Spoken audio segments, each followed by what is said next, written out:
Please pray with me. May the words of my mouth and the meditations of all of our hearts always be acceptable in your sight, O Lord, our rock and our Redeemer.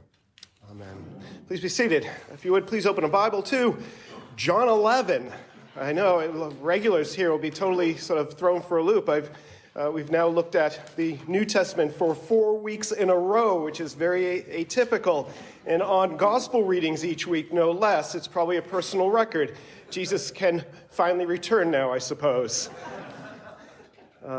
Anyway, I can't really explain, because we've had some really great Old Testament readings, including today's. But for some reason, John is just where the Spirit seems to be leading me these days. But also, this gospel reading is just hard for me to ignore. One, just because it's amazing. It's a beautiful story. But more personally, it was the passage I preached for the first ever burial service I performed, which happened to be for my own father. Which was probably not the best idea in the world in terms of my mental health.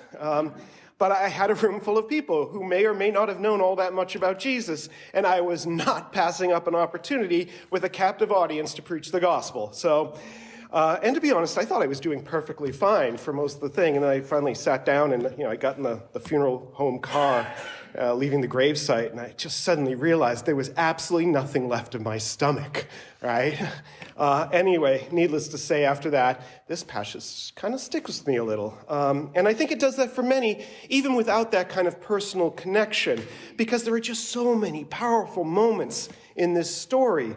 Jesus' delay in leaving once he's heard the news, letting Lazarus in effect die. We get our first glimpse of doubting Thomas, who will become a great story by the end. And then there's a very carefully but simply and emotively painted picture of the mourning of these two sisters, Martha and Mary. And then, of course, the shortest verse in all of Scripture, John 11:35, Jesus wept. With all that might possibly convey about who Jesus is for us and how he feels for us and how he feels with us in the midst of moments like this, that we have in our lives. Think about it.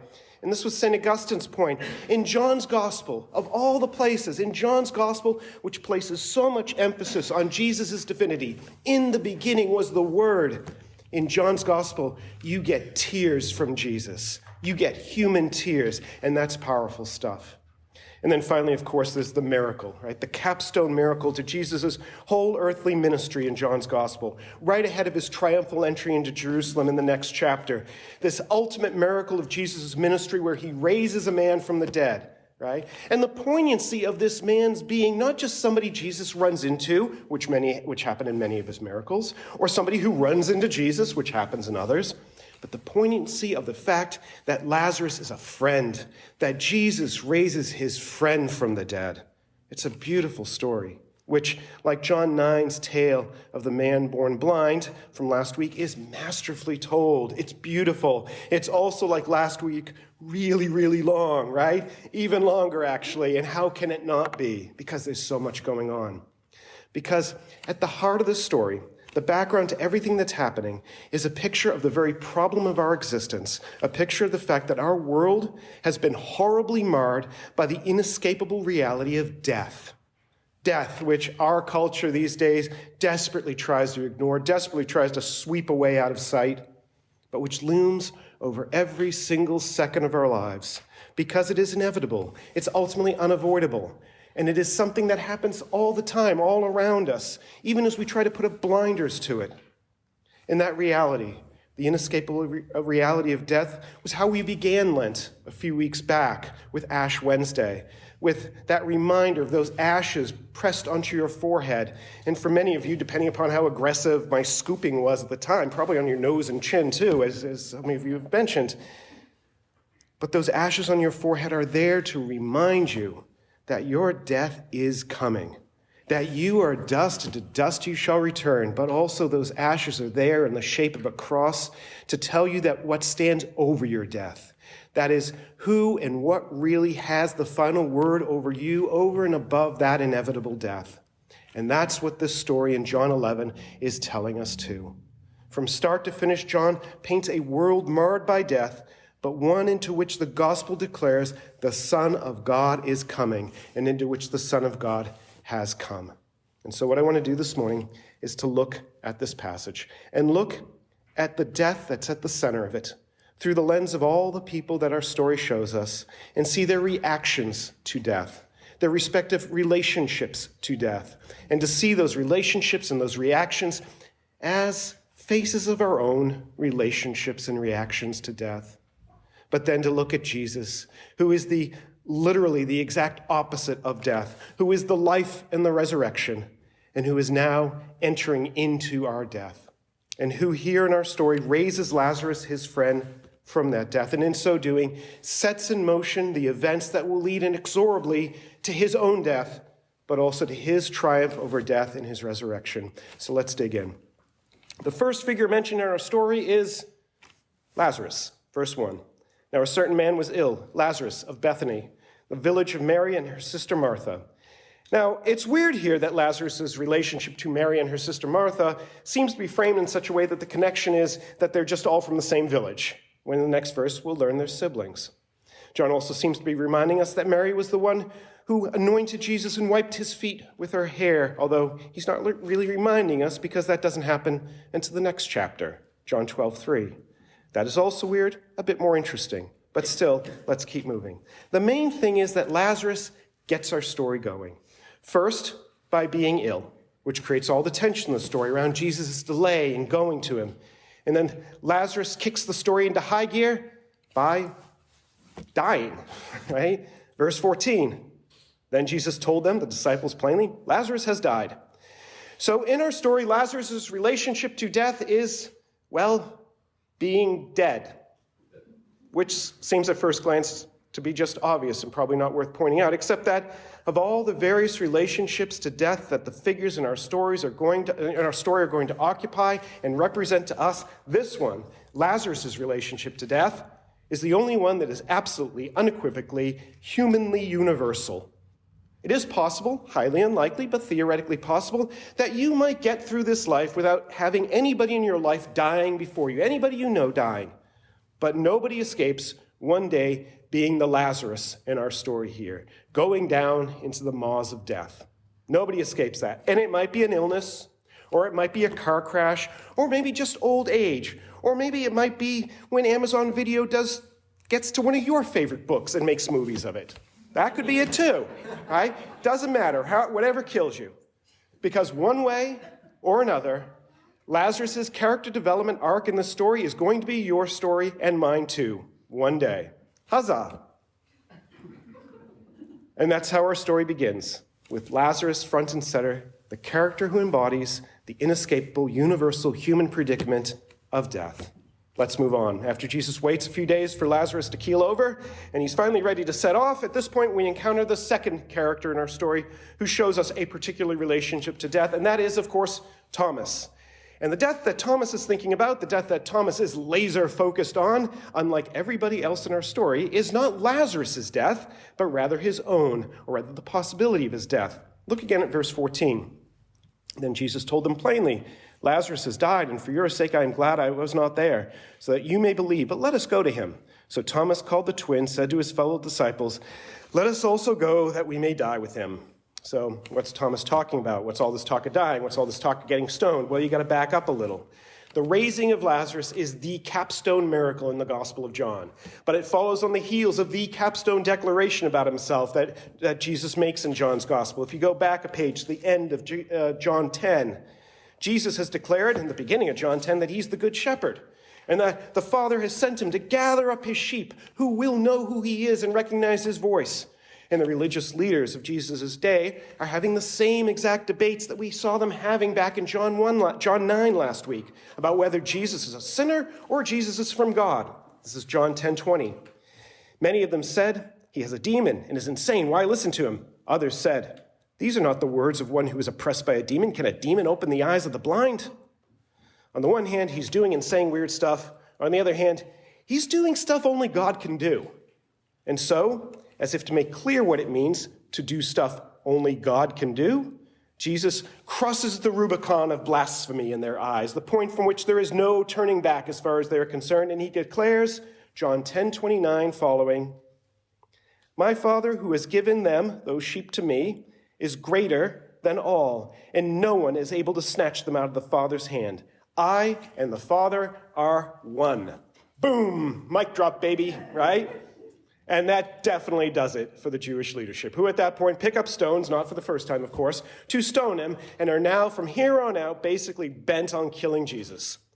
And this results in Jesus and his disciples getting the heck out of Dodge, as it were. John 10:40, the end of John 10. He went away again across the Jordan to the place where John had been baptizing at first, and there he remained. And that is where we are at the start of our story in John 11, where Jesus is when he gets the news about Lazarus sick and dying on the other side of the Jordan from which Jesus left. And so Jesus' decision to go to Lazarus is a decision to go face his own death on the other side of the Jordan, where the Jewish religious leadership are waiting and hoping to kill him, which is exactly what Jesus' miracle in our story is going to set fully in motion. Immediately after our reading, in John 11:46, the chief priests and Pharisees decide they got to kill him for the sake of the greater good. And so Thomas is not exaggerating when he says in verse 16, "Let us go also, that we may die with him." And some commentators have suggested, and I don't know what they're smoking, that in this moment, maybe Thomas is being earnest. In other words, they're suggesting Thomas is like a cheerleader here. He's rallying his fellow disciples. But as you know the story, that's not really Thomas's arc in the Gospel of John. He will one day be like that, but not now, not before the resurrection, not before seeing those wounds in the body of his risen Lord. And so here, the relationship with death that the figure of Thomas embodies is just naked, honest, unadulterated fear. Fear of death, a fear of death that will soon play out when all the disciples scatter as Jesus is arrested. And I'd be very surprised if most of us here this morning can't in some way, at some point in your life, couldn't have related to this Thomas moment here, right? Somebody I read recently pointed out that death itself is easy. It's that anticipation of dying that's so stinking painful. And that's Thomas here. And maybe it's you sometimes. Maybe it's been you. Maybe it will be you at some point. But let's keep moving. And let's talk about the two sisters, starting with Martha. Martha seems to be the older sister. In the dinner scene at the beginning of John 12, she's the hostess, which would be appropriate for the older sister. And even though verse 1 seems to put Mary first, perhaps because of the story alluded to in verse 2, generally throughout the passage, Martha's mentioned first. In verse 5, John writes, "Now Jesus loved Martha and her sister and Lazarus." You see, Martha takes precedence there, and Mary isn't even named. And then when John talks about the people coming to console the sisters, further ahead in verse 19, the precedence is again Martha and Mary. And Martha is the one who leaves the house to greet the Lord, verse 20. So when Martha heard that Jesus was coming, she went and met him, but Mary remained seated in the house. Now, if you're like most folks, you've probably got Luke's story running in the back of your head right now. The one where Martha's running around making food, doing everything, right? And Mary's just sort of chilling with Jesus, right? Ticking Martha off, right? And ticking off in the process all the Marthas in the world, right? You're like, oh, Mary, right? And then Jesus says something nice about her, and that ticks off the Marthas further in the world when you read that. Well, push that out of your head as best as you can, right? That's Luke's story. Right? And Luke has his theological reasons for describing Martha and Mary the way he does. But John's painting his own picture here, and Martha here seems to be the older sister, and now that Lazarus is dead, presumably the head of the family. And so she is the one who, in her grief, gets herself up to do what needs to be done, right? To greet this friend Jesus who has just arrived in town. And maybe you can relate, if you've ever had a close relative die. We're talking a parent, a child, or a spouse. You've likely had to endure the numbingly hellish experience of standing in that reception line, right? If you've done it, you know what I'm talking about, at the wake or the viewing. I don't know if this is a universal experience, but when I've had to do it, it's like you have to turn on autopilot, right? It's like an out-of-body experience. Your body is there doing whatever the protocol says you got to do, going and standing where the funeral home guys tell you got to go and stand. Or when you go to the burial service, you go to the spot you're told to go to, doing whatever the next thing is, just focusing on putting one foot in front of the other in those moments. And it's basically all a blur. And if you didn't have these responsibilities, these duties, well, you'd probably much prefer to be doing what Mary's doing, right? And not leave the home. But Martha's the older sister, and is often the case with older siblings. She just does her duty. It doesn't even say that Jesus called her out. It just says, verse 20, she heard Jesus was coming, and so she went out to meet him. Let's keep reading, verse 21. Martha said to Jesus, "Lord, if you had been here, my brother would not have died." So she begins with an expression of faith that Jesus could have healed her brother. But whether this is regret or a rebuke, it's kind of hard to say. In other words, is she saying, "Oh, Lord, if only you had been here, you could have saved him"? Or is she saying, "Lord, if you'd been here, instead of sitting on your butt for the past 2 days, maybe he wouldn't be so dead right now"? Is she sad, or is she disappointed, and maybe a little angry? I lean towards sadness and regret, but we're not definitely told anything. And regardless, she immediately follows that sad statement of faith with a seemingly more hopeful one. Verse 22, "But even now I know that whatever you ask from God, God will give you." Now I say seemingly more hopeful because whatever she thinks Jesus might ask from God, it's very clear she does not think he's going to ask him to raise her brother from the dead right now. I mean, look at the dialogue that ensues, verse 23. Jesus said to her, "Your brother will rise again." Martha said to him, "I know that he will rise again in the resurrection on the last day." Now, obviously, we as readers, we know that Jesus has something else in mind, right? Over and above the kind of doctrinal soundbite that Martha offers in verse 24, right? And we know this, one, because we probably just know the story. But also, two, back up to verse 11, Jesus declared, after saying these things, Jesus said to the disciples, "Our friend Lazarus has fallen asleep," which Jesus in the next verse says means he's dead, "but I go to awaken him." So when Jesus says what he's going to do in verse 23, we know what he's going to do. But Martha, she just replies with what is basically a religious platitude. It's not wrong. It's just resigned. It's like when we say things like, he or she is in a better place now. Right? It's not wrong. It's just often loaded with a kind of resignation, an unspoken undercurrent of a wish that things could just be different, that this world full of suffering and death were somehow different. But this resignation, this pious resignation even, seems to blind Martha to Jesus, even as he flat out tells her who exactly he is in this world of suffering and death. Look at verse 25 and following. Jesus said to her, "I am the resurrection and the life. Whoever believes in me, though he die, yet shall he live. And everyone who lives and believes in me shall never die. Do you believe this?" He asks her that actually not just for her own sake, but similar in a way to how parents and godparents profess faith at an infant's baptism on behalf of that infant. He's asking her essentially as the oldest sister on behalf of Lazarus, who like that infant cannot now speak. And she replies, verse 27, she said to him, "Yes, Lord, I believe that you are the Christ, the Son of God, who is coming into the world." Notice, she still doesn't quite see. She still doesn't quite understand. In fact, up ahead in verse 39, as Jesus is in front of the tomb, trying to get them to move the stone away so he can do what he's going to do, she's going to be the one saying, no, you don't want to do that. He's going to be really stinky by this point. She still doesn't quite understand, and yet her faith, however shaky, is enough. She's still just mouthing religious platitudes, in a sense, messianic ones at that. But in identifying Jesus as the Christ and as the Son of God, even if she doesn't fully understand, she has said yes to Jesus' question, "Do you believe that I am the resurrection and the life?" Because, as St. Augustine pointed out, to believe in the Son of God is to de facto to believe in the resurrection, because as Jesus has just said, that is who he is.